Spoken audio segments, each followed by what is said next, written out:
ನಮಸ್ಕಾರ, ನಾನು ನಿಮ್ಮ ಸ್ನೇಹಿತೆ. ಮೀನಿನ ಸಾಂಬಾರು ನಾವು ಎಲ್ಲ ರೀತಿಯಲ್ಲಿ ಮೀನಿನ ಸಾಂಬಾರನ್ನ ಟ್ರೈ ಮಾಡಿರ್ತೀವಿ. ಈ ವಿಧಾನದಲ್ಲಿ ಒಂದು ಸಲ ಟ್ರೈ ಮಾಡಿ, ತುಂಬ ರುಚಿಯಾಗಿರುತ್ತೆ. ಮಾಡೋಕ್ಕೆ ಬರೆದವರು ಸಹ ಈ ವಿಧಾನದಲ್ಲಿ ತುಂಬ ಈಸಿಯಾಗಿ ರುಚಿಯಾಗಿ ಮಾಡ್ಕೋಬೋದು. ಮೊದಲಿಗೆ ನಾನು 1 kgಯಷ್ಟು ಮೀನನ್ನ ಉಪ್ಪು ನೀರಲ್ಲಿ ನೆನೆಸಿ ಚೆನ್ನಾಗಿ ತೊಳೆದು ಇಟ್ಕೊಂಡಿದ್ದೀನಿ. ಇವಾಗ ಮಸಾಲೆ ರೆಡಿ ಮಾಡ್ಕೊಳ್ಳೋಣ.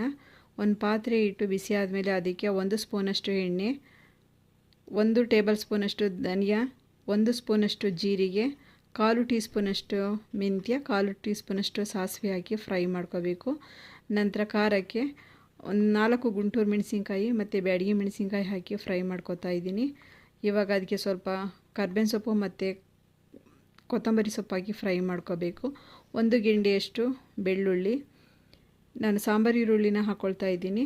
ಅದಿಲ್ಲ ಅಂದರೆ ಮಧ್ಯಮ ಗಾತ್ರದ 2 ಕಟ್ ಮಾಡಿ 2 ಈರುಳ್ಳಿನ ಸೇರಿಸ್ಕೊಂಡು ಫ್ರೈ ಮಾಡ್ಕೋಬೇಕು. ಇವಾಗ 1 ನಿಂಬೆಹಣ್ಣು ಗಾತ್ರದಷ್ಟು ಹುಣಸೆಹಣ್ಣು, 2 ದೊಡ್ಡ ಸೈಜದು ಟೊಮೆಟೊ ಹಾಕಿ ಫ್ರೈ ಮಾಡ್ಕೋಬೇಕು. 2 ಟೇಬಲ್ ಸ್ಪೂನಷ್ಟು ತೆಂಗಿನ ತುರಿ, 1 ಸ್ಪೂನಷ್ಟು ಅರಿಶಿಣದ ಪುಡಿ ಹಾಕಿ ಫ್ರೈ ಮಾಡಿಕೊಂಡು, ಇದು ತಣ್ಣಗಾದಮೇಲೆ ಒಂದು ಮಿಕ್ಸಿ ಜಾರ್ಗೆ ಹಾಕಿ ಸ್ವಲ್ಪ ನೀರು ಸೇರಿಸ್ಕೊಂಡು ನೈಸ್ಗೆ ರುಬ್ಕೋಬೇಕು. ಇವಾಗ ರುಬ್ಬಿದಾಯಿತು. ಸಾಂಬಾರನ್ನ ರೆಡಿ ಮಾಡ್ಕೊಳ್ಳೋಣ.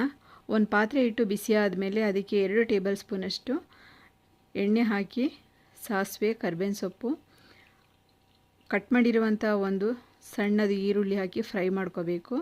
ಇದು ಫ್ರೈ ಆದಮೇಲೆ ರುಬ್ಬಿರುವಂಥ ಮಿಶ್ರಣ ಸೇರಿಸಿ ಸ್ವಲ್ಪ ಬೇಯಿಸ್ಕೊಂಡು, ನಂತರ ಅದಕ್ಕೆ ನಾವು ಸಾಂಬಾರು ಅದಕ್ಕೆ ಎಷ್ಟು ಬೇಕಷ್ಟು ನೀರನ್ನ ಸೇರಿಸ್ಕೊಂಡು ರುಚಿಗೆ ತಕ್ಕಷ್ಟು ಉಪ್ಪು ಹಾಕ್ಕೊಂಡು ಚೆನ್ನಾಗಿ ಬೇಯಿಸ್ಕೋಬೇಕು. ಈ ಸಾಂಬಾರು ಬೆಂದಷ್ಟು ರುಚಿ ಜಾಸ್ತಿ ಆಗುತ್ತೆ. ಚೆನ್ನಾಗಿ ಬೆಂದಾದಮೇಲೆ ನೋಡಿ, ಈ ರೀತಿ ಚೆನ್ನಾಗಿ ಬೆಂದಿರಬೇಕು ಸಾಂಬಾರು. ಇವಾಗ ನಾವು ಅದಕ್ಕೆ ಮೀನನ್ನು ಸೇರಿಸ್ಕೊಳ್ಳೋಣ. ಈ ರೀತಿ ಮೀನನ್ನ ಸೇರಿಸ್ಕೊಂಡು ನಾನು ತಲೆನೂ ಸಹ ಸೇರಿಸ್ಕೊತಾ ಇದ್ದೀನಿ. ತಲೆ ಇದ್ರೂ ಸಹ ಹಾಕೋಬೋದು ಇದಕ್ಕೆ. ಇವಾಗ 1-2 ನಿಮಿಷ ಚೆನ್ನಾಗಿ ಮುಚ್ಚಿ ಬೇಯಿಸ್ಕೋಬೇಕು. ಇದು ನಾವು ಯಾವಾಗಲೂ ಮೀನು ಸಾಂಬಾರನ್ನ 1-2 ಅವರ್ ಬಿಫೋರಾಗಿ ಮಾಡಿಟ್ಕೊಂಡ್ರೆ ಅದು ಆರ್ದಷ್ಟು ಮೀನು ಸಾಂಬಾರ್ದು ರುಚಿ ಜಾಸ್ತಿ ಆಗುತ್ತೆ. ಟೈಮ್ ಇದ್ದರೆ 1-2 ಅವರ್ ಬಿಫೋರಾಗಿ ಮಾಡಿಟ್ಕೊಂಡು ನಂತರ ಸರ್ವ್ ಮಾಡಿಕೊಂಡ್ರೆ ತುಂಬ ರುಚಿಯಾಗಿರುತ್ತೆ. ಇವಾಗ ಮೇಲೆ ಸ್ವಲ್ಪ ಕೊತ್ತಂಬರಿ ಸೊಪ್ಪು ಹಾಕಿ ನೋಡಿ ಎಷ್ಟು ಚೆನ್ನಾಗಿ ರೆಡಿ ಆಗಿದೆ ಮೀನು ಸಾಂಬಾರು. ಈ ರೀತಿಯಾಗಿ ನೀವು ಮಾಡ್ಕೊಳ್ಳಿ. ಈ ಹದಕ್ಕೆ ಹೇಳಿರೋ ಮೆಜರ್ಮೆಂಟಿಗೆ ಹಾಕ್ಕೊಂಡ್ರೆ ತುಂಬ ರುಚಿಯಾಗಿ ಅಷ್ಟೇ ಸಿಂಪಲ್ಲಾಗಿ ಮಾಡ್ಕೋಬೋದು ಮೀನು ಸಾಂಬಾರನ್ನ.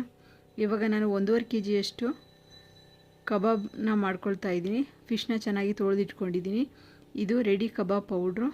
ನಾವು ರೆಡಿ ಕಬಾಬ್ ಪೌಡ್ರನ್ನ ಹಾಗೇ ಮಾಡೋ ಬದಲು ಅದಕ್ಕೆ ಸ್ವಲ್ಪ ಪದಾರ್ಥಗಳನ್ನ ಸೇರಿಸಿ ಕಬಾಬ್ ಮಾಡ್ಕೊಳ್ಳೋದ್ರಿಂದ ಕಬಾಬ್ ರುಚಿ ಇನ್ನೂ ಜಾಸ್ತಿ ಆಗುತ್ತೆ.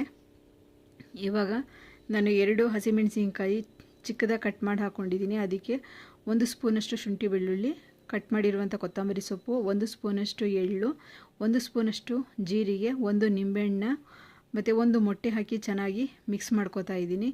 ಇದು ಚೆನ್ನಾಗಿ ಮಿಕ್ಸ್ ಆದಮೇಲೆ ತೊಳೆದು ಚೆನ್ನಾಗಿ ನೀರು ಸೋರಿರುವಂಥ ಮೀನನ್ನು ಹಾಕಿ ಇದನ್ನು ನೀಟಾಗಿ ಮಿಕ್ಸ್ ಮಾಡಿ 1 ಅವರ್ ಆದರೂ ಇಡಬೇಕು. ಇಟ್ಟರೆ ಆವಾಗ ಮೀನಿಗೆ ಚೆನ್ನಾಗಿ ಉಪ್ಪು ಖಾರ ಎಲ್ಲ ಹಿಡಿದಿರುತ್ತೆ. ಇವಾಗ ನಾನು ಸುಮಾರು 1.5 ಅವರ್ ಆಗಿದೆ ಇದನ್ನು ಕಲಸಿಟ್ಟು. ಇವಾಗ ಕರಿತಾ ಇದ್ದೀನಿ. ಎಣ್ಣೆ ಬಿಸಿ ಆದಮೇಲೆ ಒಂದೊಂದೇ ಮೀನುಗಳನ್ನ ಸೇರಿಸ್ಕೊಂಡು ಇವಾಗ ಕಬಾಬ್ನ ಫ್ರೈ ಮಾಡ್ಕೋತಾ ಇದ್ದೀನಿ. ತುಂಬ ರುಚಿಯಾಗಿ ಕಲರ್ಫುಲ್ಲಾಗಿತ್ತು ಕಬಾಬು. ಈ ರೀತಿ ಒಂದು ಸಲ ಟ್ರೈ ಮಾಡಿ. ರೆಡಿ ಕಬಾಬ್ ಪೌಡ್ರ್ ಇದ್ದಾಗ ನೋಡಿ. ಈ ರೆಸಿಪಿ ಇಷ್ಟ ಆಯಿತು ಅಂದರೆ ಶೇರ್ ಮಾಡಿ, ಕಮೆಂಟ್ ಮಾಡಿ. ಹಾಗೆಯೇ ನೀವು ಟ್ರೈ ಮಾಡಿ ಹೇಗಿದೆ ಅಂತ ಕಮೆಂಟ್ ಮಾಡಿ. ಹಾಗೆಯೇ ಸಬ್ಸ್ಕ್ರೈಬ್ ಮಾಡ್ಕೊಳ್ಳಿ. Thank you.